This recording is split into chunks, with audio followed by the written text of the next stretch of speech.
Welcome again to Wickerson Studios. My name is Michael Wickerson, and I am once again focused on the Niloofar Zaker's GH-Python Node Introductory Basic course. As you know, I've been generating quite a bit. We're now actually into the final section of dealing with geometries. The only one left function I will be playing with is her Koch function, but after this one. So what I have here is a very simple spiral function that she wrote. The script is right here. It's not too hard to figure out. I tucked it into a function so I can call it. You could set your parameters in, but instead I plugged in some additional inputs using num, nvm, I think she used. Maybe I added m, I can't remember. Actually, I don't even, yeah, m's down there. And then I did bring in an x and y stretch, which I think she actually went in to call something else. Pretty simple. It's one of my old, certainly what I enjoyed the most all the way back to Tinkercad. Some pretty cool. I have a curvature analysis on here, so you can see the real pressure and bends as you get around the E-stretch in different directions. Kind of fun. And what we have going on is I'll take that one, I'll bury that one away.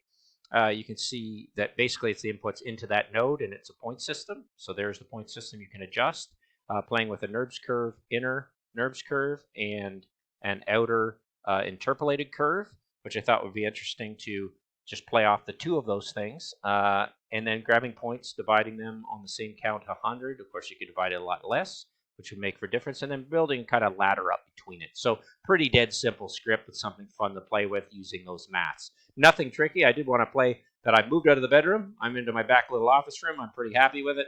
I'm starting to get Patrons that I have to set up to meet with monthly. Everything's going according to plan, and of course, I'm digging deeper and deeper into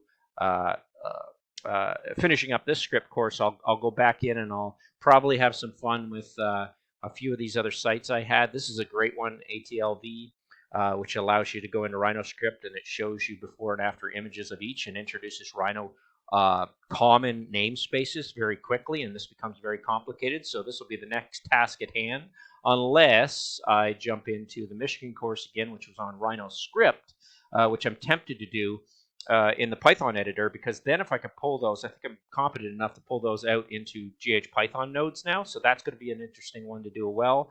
And then, of course, I could always go back into Rhino scripting with Jeremy Graham, which is an incredible course. I would recommend anybody taking it in LinkedIn Learning. And then I think there's one other one that I was playing with. There's a couple there. Probably get back into the Rhino 3D sites as well. What other one was here?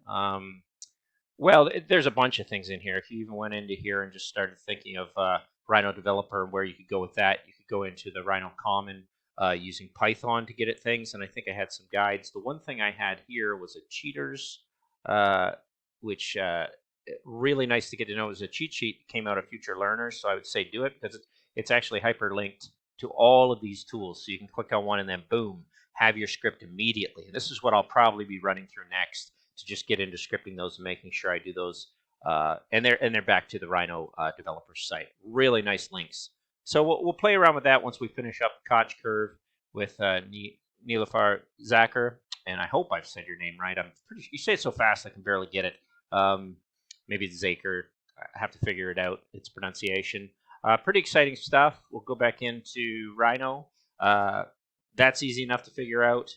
I hope you enjoyed it, and we'll go into the Koch curve next, which is the next one as I close this one out and probably wrap that back into this file, add to group, and we'll just move that one over underneath here. We'll move this one back in underneath here. We'll add this one to group, add to group, and we'll deactivate this because we played with it, disable, and we'll go into the last section, which is pretty cool. Yeah, if I grab all those and I just do a remove from group, I can move these ones back out of the way. I thought I removed from group. Sorry to waste your time on this. That's probably selecting everything, so I want to just select here and left to right, remove from group, move this one aside, and we'll play a little bit with activating this one, enabling, which is going to allow us to do some pretty cool stuff as we get into the final section of Niloofar Zaker's work. Pretty exciting. If I just do a zoom extends all and take off that, and we'll close that other file because we don't need it anymore. We will grab a zoom extends all, and you'll see what's happening here. Pretty cool fractals as we get into it, and some nice design. And then hopefully we can do a little magic with that. I don't think we need these bottom ones on. Probably deactivate those. Actually, I probably could get rid of those completely, even though there's a couple of formulas in there that are worth looking into. This will be where we start, and we'll start to play off of what kind of geometries we can make with this on the next video. So stay tuned. Thanks for watching.